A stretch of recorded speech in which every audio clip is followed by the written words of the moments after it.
আসসালামু আলাইকুম, welcome back to my channel Claudian Noor. আমি মুসলিমা রহমান। আজকে আমি নিয়ে আসলাম আপনাদের জন্য ডিমের পেঁয়াজু বা ডিমের বড়া।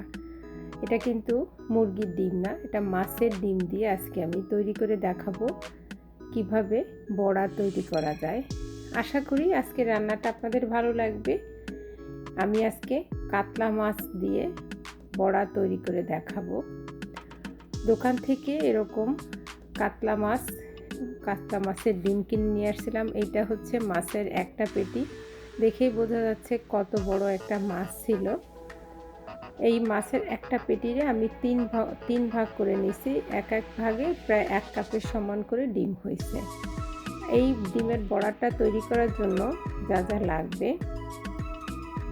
1/4 কাপ মসুরের ডাল ভিজায় নিয়ে আধা ভাঙা করে নিয়েছি। এটা কিন্তু মিহি করা যাবে না, একটু আধা ভাঙা করা লাগবে। একটা ছোট আলু এরকম করে কুচায় নিয়েছি, আমি গ্রেট করে নিয়ে নিয়েছি। আপনারা পারলে ছুরি দিয়ে করবেন বা বটি দিয়ে নিয়ে নিয়েছি। জিরা গুঁড়া, ধনিয়া গুঁড়া, হলুদ গুঁড়া 1 চা চামচ করে সব কিছু সঙ্গে দিয়ে দিছি। আদা রসুন বাটা এটাও 1 চা চামচ করে দিয়ে দিলাম। বেশ খানিকটা কাঁচামরিচ কুচি, লাগলে আপনারা আরও বেশি দিতে পারেন। এই হচ্ছে ডিমটা, এখানে যেটা বললাম আধা কাপ ডিম হবে। সঙ্গে দিয়ে দিচ্ছি ধনিয়া পাতা কুচি আর আছে লবণ। এবার আমি এতটুকু লবণ দিয়ে এইটারে সুন্দর করে চটকে মাখায় নেব, কারণ ডিমটা যখন মাখানো হয়, ডিমটারে একটু মাখানো লাগবে, তখন এটা একেবারেই পানি পানি হয়ে যায়। এবং আমি সব শেষে দিয়ে দেব পেঁয়াজটা একদম সব শেষে দেব।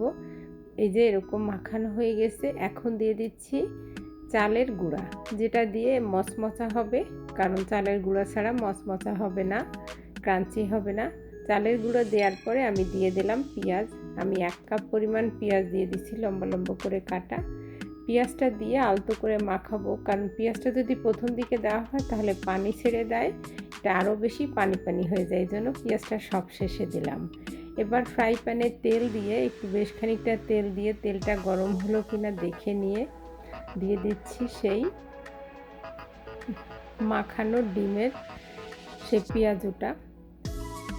আলতো করে দিয়ে আমি যেমন করে আমরা পেঁয়াজু ভাজি ঠিক সেরকম করে একটু সময় নিয়ে মিডিয়াম জাল দিয়ে 2 পাশ সোনালি করে ভেজে নেব। কারণ খুব বেশি জাল দিলে এটা পুড়ে যাবে, ভিতরটা হবে না, কাঁচা থাকবে, ভালো লাগবে না। এটা কিন্তু অনেক একটা মজার খাবার। এটা যেমন ভাত, পোলাও সব কিছুর সঙ্গে খাওয়া যায়, আবার বিকালের নাস্তা হিসাবে ওটা কিন্তু অসাধারণ লাগে। এরকম করে পেঁয়াজুটা, ডিম দিয়ে পেঁয়াজু সাধারণত বানানো খুব কম হয়। এবার অনেক দিন পরে বানালাম, আশা করি আপনাদের ভালো লাগছে। বানানো হয়ে গেছে, কেমন লাগতেছে দেখতে, তো অসাধারণ লাগতেছে। মনে হচ্ছে হাত পা দিয়ে সে তাকায় আছে আমার দিকে, এরকম। সে দেখতে যেমন সুন্দর হয়েছে, খাবার বেলায় অসাধারণ হয়েছে। খুব সাধারণ উপকরণে পেঁয়াজু বানালাম, ডিমের পেঁয়াজু। আশা করি আপনাদের ভালো লাগছে। যদি ভালো লাগে একটা সাবস্ক্রাইব করবেন। একটা আমি ভেঙে দেখাচ্ছি, ভিতরটা কত সুন্দর ফ্লেকি হয়েছে। আপনারা তৈরি করে খাবেন, খাওয়ার পরে কেমন লাগলো আমাকে জানাবেন। আশা করি ভালো লাগছে। ভিডিওটা দেখার জন্য সবাইকে অসংখ্য ধন্যবাদ। সবাই ভালো থাকবেন।